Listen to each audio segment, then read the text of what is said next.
नमस्कार बच्चों, स्वागत है आप सभी का आपके अपने इस यूट्यूब चैनल पर। कैसे हैं आप सब? उम्मीद करते हैं आप सब ठीक ठाक होंगे। बच्चों, आज हम करेंगे मैथमेटिक्स के अंदर परसेंटेज, जो कि हर किसी कंपटीशन एग्ज़ाम में पूछा जाता है। चाहे आप किसी भी तरह का एग्ज़ाम देते हो, हर किसी एग्ज़ाम में इस चैप्टर से क्वेश्चन पूछा ही पूछा जाता है, इसलिए इम्पोर्टेंट हो जाता है। देखिए, परसेंटेज क्या होता है। हमें सिखाया जाता है कि छोटी क्लास में जब आप पढ़ते थे तो आपको सिखाया जाता था कि एक तो परसेंटेज को लगाना और एक परसेंटेज को हटाना।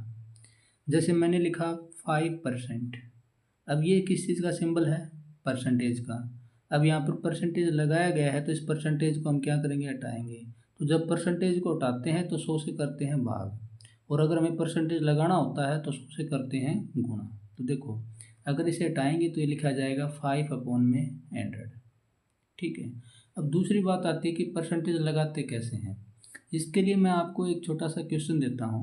जैसे मान के चलिए कि मेरे पास 20 रुपये थे, मेरे पास टोटल 20 रुपये थे, और उस 20 रुपये में से मैंने 5 रुपये जो है वो खर्च कर दिए। 5 रुपये खर्च कर दिए। अब सवाल मेरा ये है कि मैंने कितने परसेंट रुपये जो है वो खर्च किए हैं। तो देखिए, जब भी आपके पास में कोई भी चीज़ होती है वो हमेशा 100% होती है। अगर आपको कुछ खर्च करना होता है तो 100% में से खर्च करते हैं। कुछ उसमें बढ़ोतरी होती है तो वो आपकी 100 में ही बढ़ोतरी होती है। यानी कि जो भी चीज़ आपकी दी हुई है वो हमेशा 100% के बराबर होती है। इस बात को याद रखिएगा, इस चीज़ को मत भूलिएगा कि कोई भी चीज़ अगर दी हुई है तो वो अपने आप में क्या है? 100% है। क्योंकि कंप्लीट, देखिए, अगर मैं बात करूँ डिग्री की, तो कोई डिग्री के अंदर आपके 360 डिग्री के एंगल को क्या कहते हैं? कंप्लीट एंगल कहते हैं। क्योंकि डिग्री के अंदर कंप्लीट जो है वो 360 डिग्री होता है। क्योंकि इसके बाद अगर एंगल बढ़ता है तो इसका मतलब उसका सेकंड राउंड थर्ड राउंड जो है वो स्टार्ट हो जाता है। तो कहने का मतलब एक बार जब कोई भी चीज़ पूर्ण रूप से अपना एक चक्कर पूरा कर लेती है तो वो 360 डिग्री घूम जाती है। तो डिग्री के अंदर कोई भी कंप्लीट चीज़ कितने डिग्री के बराबर होगी? 360 डिग्री के बराबर। इसी प्रकार से हम बात करें फ्रैक्शन की, अर्थात भिन्न की, तो भिन्न में कोई भी चीज़, फ्रैक्शन में कोई भी चीज़ कंप्लीट कब होती है? तो वो कंप्लीट होती है हमेशा 1 के बराबर। क्योंकि जब भी हमें पार्ट करने होते हैं तो 1 के पार्ट करते हैं। समझ में आई बात? इसी प्रकार परसेंटेज में टोटल किसके बराबर होता है? तो परसेंटेज में 100, टोटल हमेशा 100% के बराबर होता है। 100 से ज़्यादा कुछ नहीं हो सकता। ठीक है। अब देखिए, मेरा सवाल ये था कि 20 रुपये थे, 20 में से 5 रुपये खर्च कर दिए। अब बताओ मैंने कितने परसेंट रुपये खर्च किए हैं। तो इस चीज़ का एक फॉर्मूला है। इसका मतलब हमें परसेंटेज लगाना है। तो पहली बात तो जब परसेंटेज लगाना है तो 100 से क्या करना पड़ेगा? गुणा करना पड़ेगा। तो गुणा किसको करना पड़ेगा? गुणा किस चीज़ को करेंगे? तो ऊपर, सबसे पहले आप ऊपर लिखेंगे जितने आपने खर्च किए हैं। आप कहेंगे 5 रुपये खर्च किए, तो कितने खर्च किए? 5। अब नीचे क्या लिखा जाएगा? नीचे हमेशा टोटल लिखा जाएगा कि आपने जो खर्च किए हैं वो किससे खर्च किए हैं। तो 20 से खर्च किए हैं, तो 20 आपके पास में टोटल थे, तो नीचे आएगा कुल, यानी कि 20। और गुणा में परसेंटेज लगाने के लिए गुणा करना पड़ेगा 100। तो 20 से इसको काटोगे, 5 से कट गया। 5 5 की मल्टीप्लाई करोगे तो कितना आया? 25%। ठीक है। तो ये चीज़ें मैंने बताई हैं कि परसेंटेज कैसे लगाते हैं, परसेंटेज कैसे हटाते हैं। बस यही चीज़ें आपको ध्यान में रखनी है। एक चीज़ कि जो भी चीज़ होती है वो अपने आप में 100% के बराबर होती है। दूसरी चीज़, अगर हम परसेंटेज में कन्वर्ट करते हैं तो ऊपर हमेशा कोई चीज़ घटी है, घटी हुई चीज़, बढ़ी है, बढ़ी हुई चीज़, या लिखेंगे, और नीचे जो लिखेंगे वो लिखेंगे हम हमेशा बढ़ी है तो कितने से बढ़ी है, घटी है तो कितने से बढ़ी है। अर्थात ये कहूँ कि नीचे हमेशा आप कुल लिखेंगे, टोटल लिखेंगे, और परसेंटेज में बदल रहे हैं इसलिए गुणा करना पड़ेगा 100। देखते हैं। चलिए आज हम करते हैं कुछ इसके जो क्वेश्चन हैं इस चैप्टर के, जो अक्सर किसी न किसी एग्जाम में पूछे गए हैं या पूछे जाते हैं। तो देखिए, क्वेश्चन नंबर 1। क्वेश्चन नंबर 1 आपको दिखाई दे रहा होगा। एक शहर की जनसंख्या 48,600 है। पहले वर्ष में यह 25% बढ़ी और दूसरे वर्ष में यह 8% घटी। 2 वर्ष के अंत में शहर की जनसंख्या कितनी होगी? देखिए, ये कहता है, बिल्कुल आसान है। कहता है कि अब जो शहर की जनसंख्या है वो 48,600, 48,600। ठीक है। पहले साल में ये 25% बढ़ी है। अब देखिए, 25% का मतलब क्या होता है? सर, 25% का मतलब आपने कहा था कि प्रतिशत को हटाएंगे तो नीचे आएगा 100। इसका मतलब ये है कि अगर शहर की जनसंख्या 100 होती तो बढ़ी है, कितने बढ़ी है? 25 बढ़ी है, तो 100 से कितनी हो गई? 125 हो गई होगी। अब ये कितने से बड़ी है? अब फिलहाल जनसंख्या कितनी है? 48,600 है। देखिए अब फिलहाल 48,600 है, तो पहले साल में जो जनसंख्या बढ़ी है वो आप कहोगे सर 100 पे कितनी बढ़ी है? 25 बढ़ी है। इसका मतलब 100 जनसंख्या अगर शहर की होगी तो 100 से कितनी हो जाएगी एक साल बाद? तो आप कहेंगे सर 125 हो जाएगी, क्योंकि 25 बढ़ेगी। अगर 100 पे 125 बढ़ रही है, 100 से 125 हो रही है, तो एक से कितनी हो रही होगी? 125/100। और 48,600 से कितनी हो रही होगी? तो 48,600 से हो रही होगी 125/100 गुणा में 48,600। समझ में आई बात? तो पहले जो साल के बाद में जो जनसंख्या होगी वो कितनी हो जाएगी? तो 48,600 गुणा में 125/100। समझ में आई बात? अब बार बार आप ऐसे सोल्व करके नहीं देखेंगे, आपको डायरेक्ट यहाँ पर पता होना चाहिए कि अगर जनसंख्या बढ़ी है तो कितनी बढ़ी है? 25% बढ़ी है। प्रतिशत का मतलब 100 से बढ़ी है। अगर 100 थी तो 25 बढ़ी है, इसका मतलब बढ़ी है तो 125 हो गई। घटी होती तो 100 में से 25 घटा देते, 75 बचता। आई बात समझ में? तो ये हो गई आपकी पहले साल की। अब पहले साल के बाद यानी कि जनसंख्या आपकी इतनी है शहर की। उसके बाद ये कहता है कि दूसरे वर्ष में यह फिर 8% घट जाती है। अब 8% घटी है, इसका मतलब 100 पे कितना घटा है? 8 घटा है। तो 100 पे 8 कम हुआ है, तो 100 पे 8 कम हुआ है, तो इसका मतलब 100 में से 8 घटाओगे तो कितना बचेगा? 92। यानी कि जो दूसरे साल बाद जो है इस शहर की जनसंख्या है वो इस पूरे का इतना हुआ होगा। ऐसे ही अगर आप निकालेंगे, देखिए 100 पे मान लीजिए 100 थी, तो 100 पे घट करके 8% घटी है, इसका मतलब 100 पे 8 घटी है तो कितनी हो गई होगी? 92 हो गई होगी। तो 100 पे 92 हो गई होगी, तो एक पे कितना हो गया होगा? 92/100। और पहले साल के बाद जो जनसंख्या आपकी टोटल ये थी, तो इतनी ये जो जनसंख्या है यानी कि इसका कितना हुआ होगा, तो इसको उससे क्या करेंगे? मल्टीप्लाई करेंगे, तो यही आपका आएगा। अब इसको आप क्या कर लो? कैंसिल कर लो। 2 जीरो से 2 जीरो ये कैंसिल हो जाएंगे। 25 से काटोगे 4 पे कैंसिल, ये 25 से 5 पे कैंसिल। 4 से इसको काटोगे, ये देखो 4 से नहीं कटेगा, 2 से कट जाएगा। 2 दूनी 4, 2 दूनी 4, 2 चौके 8, 2 तिया 6। अब ये 2 से ये कट जाएगा, 2 चौके 8, 2 छक्के 12। ठीक है, यानी कि 46 की 5 से गुणा करोगे तो कितना आएगा? 5 छक्के 30 और 5 चौके 20 और 3 23, 230। और 230 की गुणा करोगे किसके साथ में? 243 के साथ में। तो देखिए अगर हम इसकी 23 की कर ले 243 के साथ में और जीरो फिर लास्ट में लगा देंगे, तो देखिए 243 की 23 से करें तो 3 तिया 9, 3 चौके 12, 3 दूनी 6 और 1 7, 2 तिया 6, 2 चौके 8, 2 दूनी 4, 9 6 2 8, 8 7 15, 4 और 1 5 और 1 जीरो ये थी, तो ये जीरो लगाएंगे लास्ट में। तो 55,890 जो है ये आपकी फ़िलहाल शहर की जनसंख्या जो है 2 वर्ष के अंत में हो जाएगी। तो आपका ऑप्शन नंबर कौन सा सही होगा? डी ऑप्शन बिल्कुल सही है, 55,890। समझ में आई बात? देखिए कुछ भी नहीं था, एक बार मैं फिर बताता हूँ आपको। आपने क्या देखा कि किसी शहर की जनसंख्या फ़िलहाल इतनी है, पहले वर्ष में यह इतने प्रतिशत बढ़ी है, तो भैया प्रतिशत का मतलब ये क्या होता है?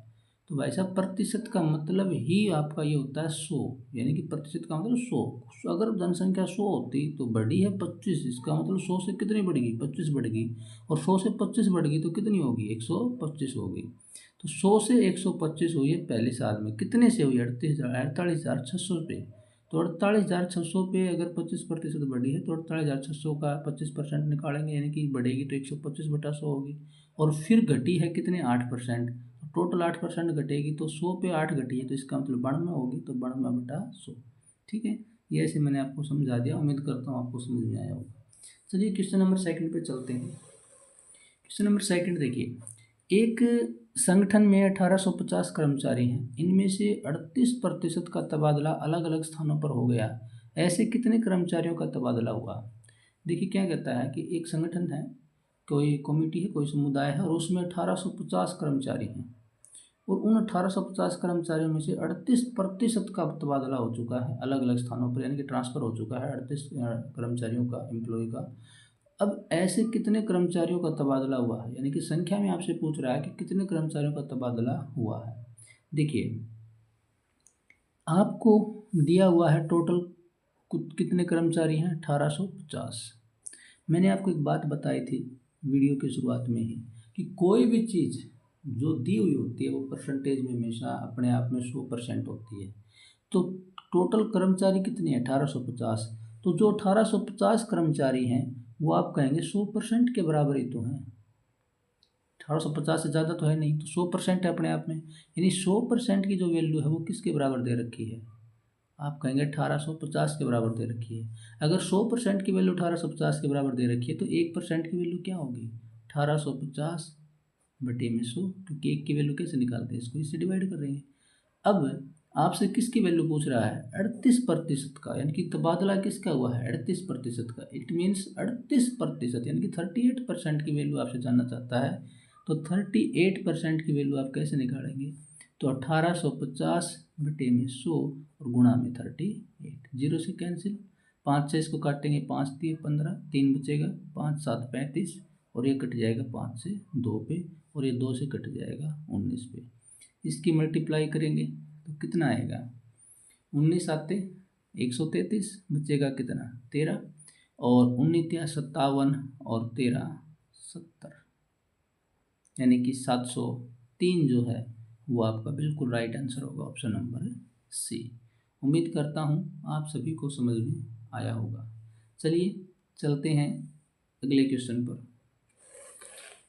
नेक्स्ट क्वेश्चन है, मनीष बीमा पॉलिसियों में रेट 3818 निवेश करता है, जो उसकी मासिक आय का 20% है, उसका मासिक वेतन कितना है। देखिए क्या कहता है कि जो मनीष है वो बीमा पॉलिसी में 3818 रुपये जो है वो निवेश करता है अर्थात जमा करता है, उसकी मासिक आय का 20% है। जितने रुपये उसने जमा किए हैं निवेश किए हैं वो उसकी आय का 20% है, तो उसका मासिक वेतन कितना होगा। अब एक बात बताइए, वही पहले वाली बात कि प्रतिशत में अगर कोई भी चीज़ यानी कि उसकी जो इनकम मंथली इनकम हमें निकालनी है, तो जितनी उसकी मंथली इनकम होगी, चाहे 20,000 है 30,000 है 40 50 जितनी भी है, वो अपने आप में क्या होगी 100% होगी। तो कहने का मतलब कहीं ना कहीं ये इनडायरेक्ट रूप से हमसे क्या जानना चाहता है, ये 100% की वैल्यू जानना चाहता है। किसकी 100% की। इसने 20% की जो वैल्यू है वो दे रखी है, कितनी दे रखी है, तो आप कहेंगे 20% की वैल्यू सर 3818 दे रखी है।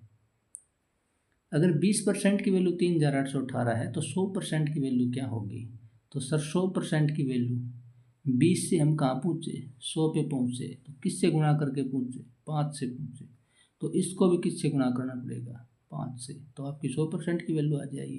तो 5 8 40, बचेगा कितना 4, 5 एकम 5 और 4 9, 5 8 40, 4 बचेगा, 5 3 15 और 4 19, यानी 19,090 जो है वो उसकी मंथली जो है वो सैलरी होगी, यानी कि मासिक वेतन होगा। ऑप्शन नंबर ए आपका राइट होगा। समझ में आई बात। ये देखिए मैंने कैसे किया, 20% की वैल्यू इसने दे रखी थी किसके बराबर 3818, तो 1% की वैल्यू आप निकालेंगे 3818 बटे में 20, तो 100% की वैल्यू हमें चाहिए है। 100% की वैल्यू निकालने के लिए इसको मल्टीप्लाई करेंगे 100 से, तो 20 5 100, 5 किसके साथ गुणा करेंगे, तो यही आपका आंसर आएगा।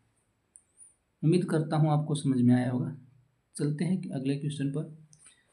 अगला क्वेश्चन है, किसी भिन्न के अंश में 10% वृद्धि करने तथा इसके हर को 12% कम कर देने पर 15/64 प्राप्त होता है, तो वह भिन्न क्या है।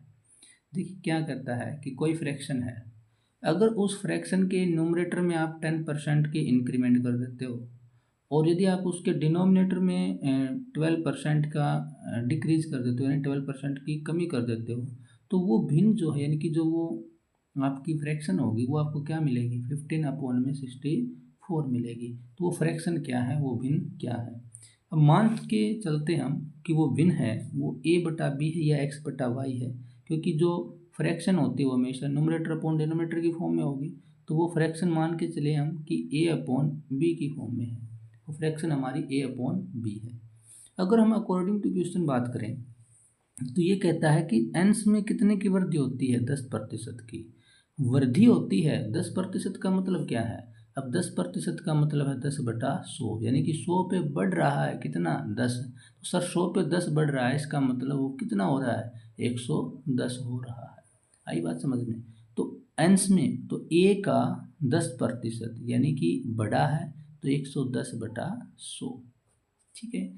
b का यानी कि डिनोमिनेटर में अब डिनोमिनेटर में कमी हुई है कितने की, 12% की, यानी कि 100 पे 12 कम हुआ है तो 88/100। ठीक है, अब इस 100 से 100 कैंसिल, ये कट जाएगा 11 से 10 पे और ये कट जाएगा 8 पे। तो ऊपर जो आया वो आया आपका 10A और नीचे आया 8B। इसको भी आप कैंसिल करेंगे 2 से तो 2 5 से 10, 2 चौके 8, तो ये आया 5A/4B। और ये कहता है ये किसके इक्वल हो जाता है, 15/64 के बराबर हो जाता है। तो आपसे वो फ्रैक्शन जानना चाहता है, अर्थात A/B की वैल्यू जानना चाहता है। तो यहाँ से A/B, ये देखिए किस में सारा मल्टीप्लाई में, इस साइड जाएगा डिवाइड में, यानी कि उल्टा हो जाएगा, 4 ऊपर 5 नीचे। इस 5 से काटोगे 3 पे, 4 से इसको काटोगे तो 4 एकम 4, 4 6 24। तो ये आया 3/16, जो कि आपको ऑप्शन नंबर बी राइट होगा। उम्मीद करता हूँ आपको समझ में आया होगा। चलिए चलते हैं अगले क्वेश्चन।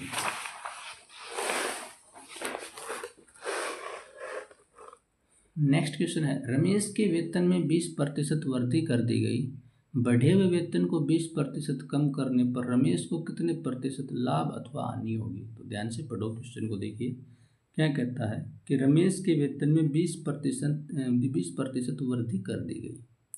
उसका वेतन जो भी था पहले उसमें 20% बढ़ा दिया गया, और फिर बढ़ा हुआ वेतन जितना उसका वेतन बढ़ करके जितना भी हो गया उसका 20% कम कर दिया जाता है।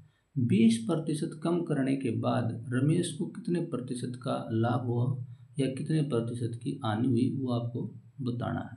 देखिए मान के चलिए 20% की वृद्धि हुई है, तो मान के चलिए 20% का मतलब क्या है, 20/100। अगर रमेश का वेतन 100 होता, ध्यान से सुनना, अगर रमेश का वेतन 100 होता तो 20 की वृद्धि हुई है, तो इसका मतलब 20 की वृद्धि के बाद उसका कितना हो गया होता सर, 120 हो गया होगा वृद्धि के बाद, क्योंकि हमने कितना माना है उसको, 100 माना है रमेश का वेतन। अगर 100 है तो 20% बढ़ रहा है, यानी कि 100 पे 20 बढ़ रहा है, तो 100 पे 20 बढ़ गया तो इसका मतलब 120 हो गया।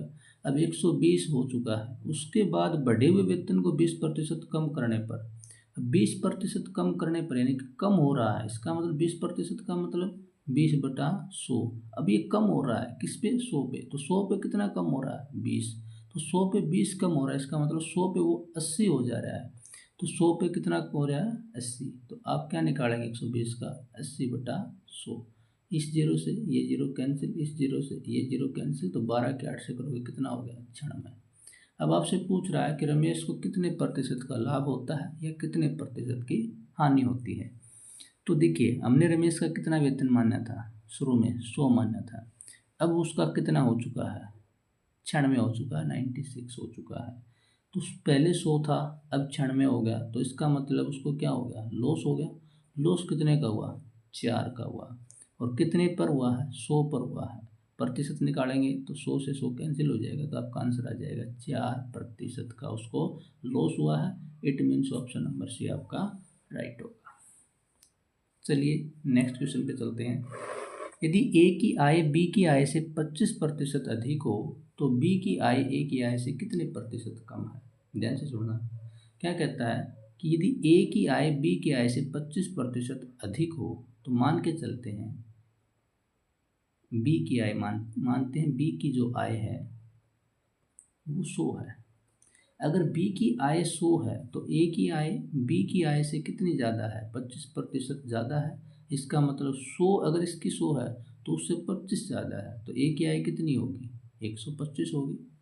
अब ये प्रश्न में आपसे जानना चाहता है कि जो बी की आय है, ये वाली बी की आय इस ए की आय से कितने प्रतिशत कम है। तो आप कहेंगे कितने कम है, तो सर 25 कम है। तो प्रतिशत मैंने निकालना आपको शुरू में ही बताया था, कैसे निकालते हैं, कितना कम है कितना ज़्यादा है वो आप ऊपर लिखेंगे। अब ये कम है, किससे कम है, हुआ किससे कम है, ये आपका किससे कम हुआ है, तो आप कहेंगे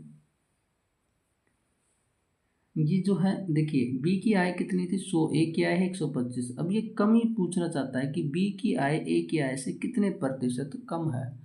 तो कितने प्रतिशत कम है, ये 25, कितने कम हुआ 25। अब किस पे हुआ है 25, ये आपने बताना है, किस पे कमी हुई है।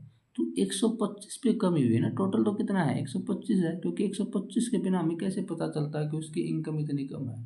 तो टोटल 125 यानी 125 पे कमी हुई है 25 की। तो टोटल हमेशा नीचे लिखते हैं, परसेंटेज निकालने के लिए गुणा में 100 करते हैं। तो 25 से इसको कैंसिल करोगे 5 पे, और 5 से इसको कैंसिल करोगे 20 पे। तो आपका जो आंसर आया वो आया 20%। ऑप्शन नंबर बी जो है वो आपका राइट होगा। चलिए चलते हैं आज के लास्ट क्वेश्चन पर। देखिए कहता है एक चुनाव में 2 उम्मीदवार थे। इस चुनाव में 8% मतदाताओं ने अपने मत का प्रयोग नहीं किया। जीतने वाले उम्मीदवार ने कुल मतों के 48% मत लेकर दूसरे उम्मीदवार को 1100 मतों से पराजित कर दिया। इस चुनाव में कुल कितने मतदाता थे। कहता है कि एक इलेक्शन होता है और उस इलेक्शन में 2 कैंडिडेट खड़े होते हैं।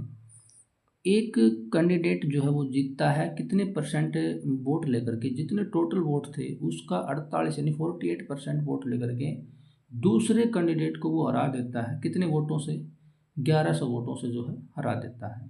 और 8% लोग ऐसे हैं, वोट ऐसे हैं जिन्होंने, यानी वोट ऐसे थे जो मतदाता ऐसे थे, वोटर जो वोट डालने गए ही नहीं। तो आपसे जानना चाहता है कि बताओ इस चुनाव में कुल कितने मतदाता थे, यानी कि कुल कितने, टोटल कितने वोटर थे। अब मान के चलो, मैं मान के चलता हूँ कि इस चुनाव में टोटल जो वोटर थे, कुल जो वोटर थे वो 100 मान के चलता हूँ, 100 थे। अब 100 में से 8 का तो पहले हिसाब कर दिया कि भाई 8%, प्रतिशत का मतलब 100 में से 8 लोग तो पहले ही वोट डालने नहीं गए। इसका मतलब 100 में से 8 वोट डालने नहीं गए, तो वोट कितने लोगों ने डाला है, तो आप कहेंगे सर 92, यानी कि 92 लोगों ने वोट दिया है। अब कुल का 48% लेकर के जो है वो जीत जाता है। तो इसका मतलब 100 में से उसको कितने वोट प्राप्त हुए हैं, 48। 100 में से उसको 48 वोट प्राप्त हुए हैं। तो जो हारा है, यानी जिसकी हार हुई है, उसको कितने वोट मिले होंगे। अब आप कहोगे कि टोटल तो 100 थे, 100 में से 48 इसको मिलेंगे तो मिल गए तो उसको 52 मिले होंगे। नहीं, उसको 52 कैसे मिलेंगे, क्योंकि 8 लोगों ने तो वोट ही नहीं दिया। वोट ही किसने दिया है, 92 ने। तो 48 ने तो क्या हो गया, 48 वोट को लेकर के वो तो जीत गया।